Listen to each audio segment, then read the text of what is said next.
첫 번째, 다크서클 개선 효과입니다. 두 번째는 눈밑 모양의 개선입니다. 그리고 마지막으로 세 번째 효과는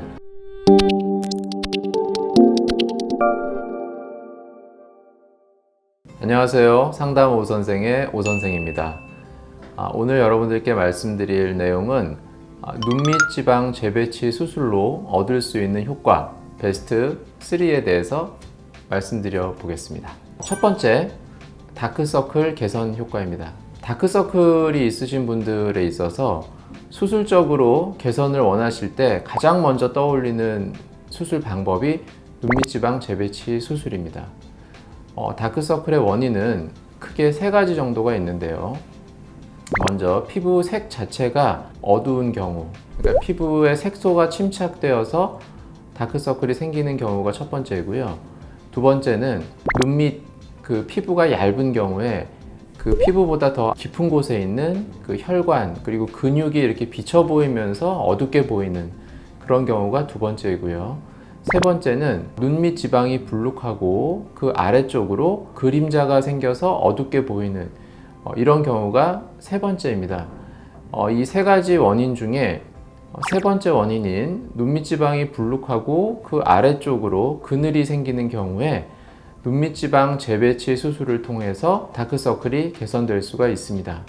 그래서 눈밑 지방 재배치 수술의 가장 큰 첫 번째 효과 중에 하나는 다크서클 개선 수술이 되겠습니다. 눈밑 지방 재배치 수술을 했을 때 얻을 수 있는 효과 두 번째는 눈밑 모양의 개선입니다. 그럼 먼저 눈밑 모양이 좋은 모양은 어떤 것이냐면요.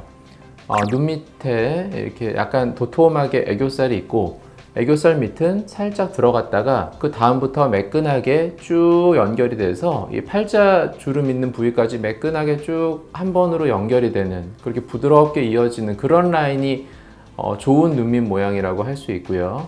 좋지 않은 눈밑 모양은 애교살은 있는데 그 밑에가 불룩하게 눈밑 부분이 불룩해 보이고 그 불룩한 거 아래쪽으로 다시 꺼지고 그 꺼졌다가 다시 팔자 위쪽이 불룩한 이렇게 울퉁불퉁한 그런 눈밑 모양을 나타내는 경우가 있습니다. 이런 경우에는 눈밑 지방 재배치 수술을 통해서 보기 좋은 눈밑 모양으로 개선할 수가 있습니다.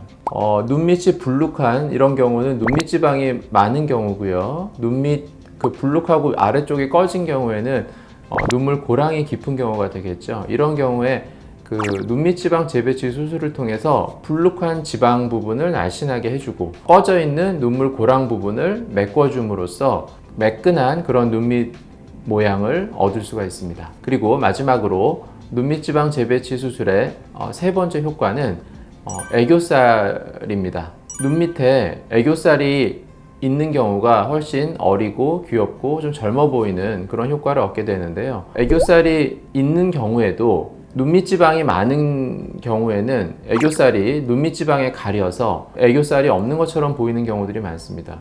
이런 경우에 눈밑 지방 재배치 수술을 해주면 숨어있던 애교살이 드러나면서 눈밑 모양이 훨씬 어리고 생기 있어 보이는 그런 모양을 가져올 수 있습니다.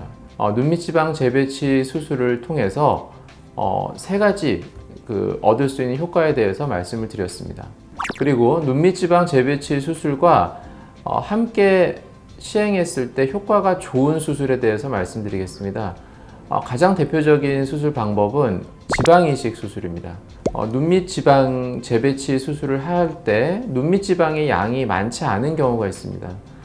눈밑 지방이 어느 정도 있어서 그 눈밑 지방을 좀 날씬하게 해주고 그 눈밑 지방을 이용해서 눈물 고랑을 펴주는 여기까지 수술은 가능은 한데 이 볼륨감이 눈물 고랑 정도까지만 메꾸지만 앞 광대 쪽에 좀 꺼져 있는 이런 부분까지 메꾸기는 좀 힘든 경우, 이런 경우에는 앞광대의 볼륨감이 좋게 되면 눈밑 모양이 훨씬 더 개선되고 다크서클 개선의 효과도 훨씬 좋아지게 됩니다. 그래서 이런 경우에 앞광대의 볼륨을 높여주기 위해서 지방 이식을 같이 하게 되는데 같이 했을 때 굉장히 효과가 좋은 수술이고요. 또한 눈밑 지방 재배치 수술을 통해서 눈물고랑을 메꿔주는 데 있어서 좀 더 추가적인 효과를 내기 위해서 지방 이식의 일종인 나노펫 방식을 사용해서 눈물 고랑의 피부 바로 밑에 부분에 그 나노펫 이식을 함께 시행해주면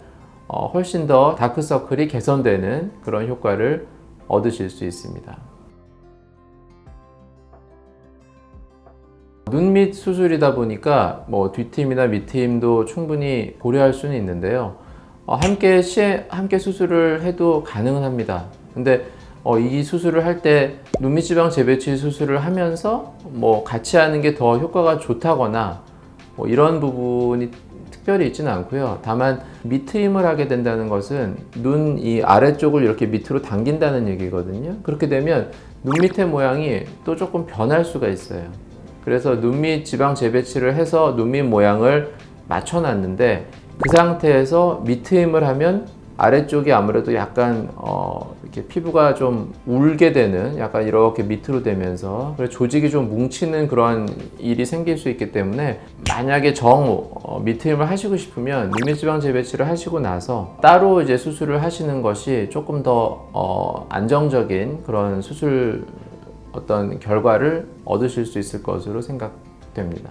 반대로 밑트임이 먼저 돼 있는 상태에서 눈밑 지방 재배치를 하게 되는 경우는 밑트임 수술이라는 것이 눈 아래쪽에 있는 그 조직을 보다 아래쪽에 있는 구조와 이제 연결을 시켜서 눈 아래쪽이 밑으로 내려가게 이렇게 만드는 수술인데, 눈밑 지방 재배치 수술을 할 때 결막 절개를 통해서 벌리게 되는데, 그 벌리는 과정에서 밑트임 수술할 때 그렇게 묶어놨던 부분이 풀리게 될 가능성이 굉장히 높아요. 고려를 해서 눈밑 지방 재배치 수술을 하는 게 좋고요. 밑트임을 보존을 하면서 눈밑 지방 재배치 수술이 가능할 수도 있거든요. 눈밑 지방 재배치를 할 때 밑트임 뒤쪽에, 바깥쪽에 있는 밑트임 그 절개 부위를 건드리지 않고 그거보다 앞쪽까지만 절개를 해서 앞쪽에 있는 눈물 고랑 부분을 교정할 수 있다면 이렇게 하는 수술 방법도 가능은 합니다. 하지만 굉장히 어렵겠죠.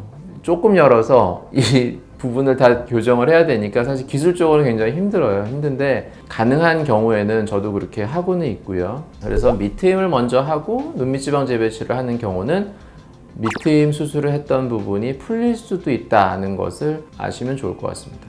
네, 지금까지 눈밑 지방 재배치 수술로 얻을 수 있는 효과 베스트 3에 대해서 말씀드렸고요. 더불어 같이 시행했을 때 효과가 더 좋은 수술에 대해서도 말씀드렸습니다.